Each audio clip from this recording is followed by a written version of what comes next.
और ये सबसे अहम भी है कि जिस तरीके से सीमा हैदर पाकिस्तान से अब रबुपुरा गांव ग्रेटर नोएडा की आ गई है, उसमें सबसे खास दिन तब आया जब खुद उसने तिरंगा झंडा अपने घर पर फहराया। और ऐसे में जबकि देश में घर घर तिरंगा अभियान चलाया जा रहा है, ये अपील भी सरकार की ओर से की जा रही है, ऐसे में खुद सीमा हैदर ने भी तिरंगा अपने घर पर फहराया, बच्चों के साथ में, सचिन मीणा के साथ में, और वंदे मातरम का नारा भी लगाया।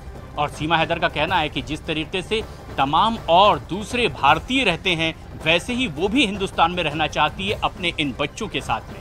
और ऐसे में जिस तरीके से ये तिरंगा झंडा सीमा हैदर ने अपने घर पर फहराया है, उससे वो बार बार यही साबित करने की भी कोशिश कर रही है कि वो हिंदुस्तान से उतना ही प्यार करती है जितना और दूसरे आम हिंदुस्तानी। और इसीलिए वो अपने चारों बच्चों के साथ में पाकिस्तान छोड़कर हिंदुस्तान आई है और अब सचिन के साथ एक आम हिंदुस्तानी के तौर पर ही यहाँ सुख से जिंदगी बिताना चाहती है। और इसीलिए उसने अपने घर पर घर घर तिरंगा अभियान के तहत तिरंगा झंडा फहराया, वंदे मातरम का नारा लगाया, भारत माता की जय भी कही, माथे पर जय माता दी की वो पट्टी बांधी, और वो सब कुछ करने वो तैयार दिखी जो एक आम हिंदुस्तानी महिला करती है।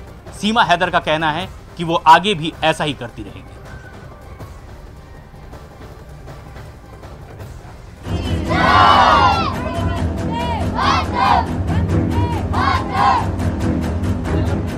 माथे पर माता की चुनरी, कंधे पर केसरिया दुपट्टा,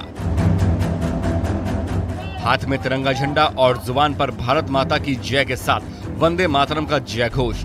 ये तस्वीरें ग्रेटर नोएडा के रबुपुरा में सचिन मीणा के घर की हैं, जिसकी छत पर हर घर तिरंगा अभियान के तहत पाकिस्तान से आई सीमा हैदर ने तिरंगा लगाया और वहां से सामने आई सीमा हैदर की तस्वीर अब पूरे देश में सुर्खियां बटोर रही है। भारत माता की जय!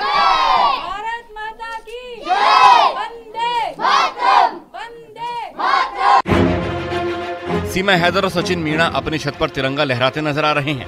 तिरंगा लहराते हुए सीमा हैदर ने ये संदेश देने की भी कोशिश की कि उन्होंने भारत को अपना लिया है और अब यहीं रहना चाहती है।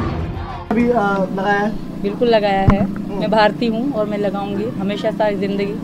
जी भाई, अब आगे सर से बात कर लें। तो आज आप भारत माता की जय और हिंदुस्तान जिंदाबाद बोलते हैं? बिल्कुल, अब भी बोलूंगी भारत माता की जय! वंदे मातरम! वंदे मातरम! वंदे मातरम! पाकिस्तान मुर्दाबाद! पाकिस्तान! तिरंगे के साथ सीमा हैदर की तस्वीर इस वक्त सोशल मीडिया पर छाई हुई है। वहीं फिल्म साइन करने के दावों पर भी सीमा हैदर ने पूर्ण विराम लगा दिया है। सीमा ने कहा कि उन्होंने किसी भी तरह की फिल्म को साइन नहीं किया। फिल्म को लेकर किए जा रहे सभी दावे झूठे हैं। मैंने कोई साइन करा है ना, मैंने फिल्म के लिए हामी भरी। उन्होंने थोड़ी वीडियो बनाने के लिए उन्होंने सर का नाम लिया, एपी सर का नाम लिया, तभी मैंने इतनी सी उनके कहने पे वीडियो बनवाई। और दूसरी बात, जब वो चले गए तो मैंने सर से बात करी, मैंने कहा आपने भेजा था हमें जाने को, तो उनको पता ही नहीं थी। तो उस मतलब धोखे से वो आए थे, क्योंकि उनको मैं जानती तक नहीं थी। मुझे ये भी पता नहीं उन्होंने कितनी फिल्में बनाई थी या नहीं बनाई थी, इस बारे में मुझे उनकी कोई जानकारी नहीं। हालांकि सीमा हैदर पर बन रही फिल्म में भले ही उनका कोई रोल नहीं है, लेकिन इस फिल्म की शूटिंग शुरू हो चुकी है, जिस पर विवाद भी शुरू हो गया है। और दीपक बिष्ट हमारे सहयोगी भी हमसे सीधे जुड़े हुए हैं। दीपक, जिस तरीके से एजेंसीज ने तफ्तीश कर ली है, शुरुआती दौर में जिस तरह की आशंका जाहिर की गई थी कि क्या ये पाकिस्तान की कहीं कोई जासूस है, लेकिन शुरुआती जांच पड़ताल में ऐसा कुछ अब तक के एजेंसीज को नहीं मिला है। अब जबकि घर घर तिरंगा के तहत सीमा हैदर ने सचिन के साथ, अपने बच्चों के साथ, पूरे परिवार के साथ घर पर तिरंगा लहराया, भारत माता की जय कही, वंदे मातरम का नारा लगाया, अब किस तरीके से सीमा हैदर अपनी बात रखती नजर आ रही है और जो तफ्तीश का एंगल है वो अब क्या?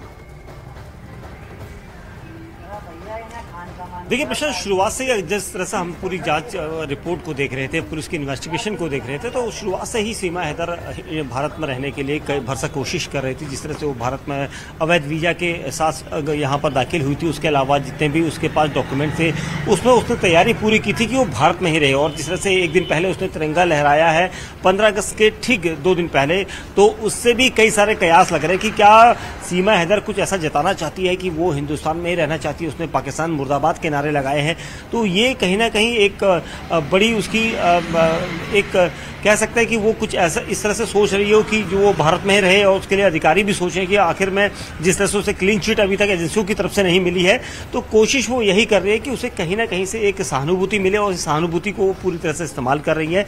चाहे वो यहाँ पर तिरंगा लहराने की बात कहें, हिंदुस्तान जिंदाबाद कहने की बात कहें, या फिर उसके अलावा जो उसने कुछ ऐसे डॉक्यूमेंट्स जो पेश किए थे जिसमें वो साफ तौर पर ये दिखाना चाह रही थी कि वो हिंदुस्तान में रहना चाहती है। लेकिन अभी भी एजेंसियां उसको क्लीन चिट नहीं दे रही है। उसकी वजह साफ है, क्योंकि एजेंसियां ये सब कुछ इतनी आसानी से नहीं करती हैं, और इसी वजह से एजेंसियों को एक समय लगता है।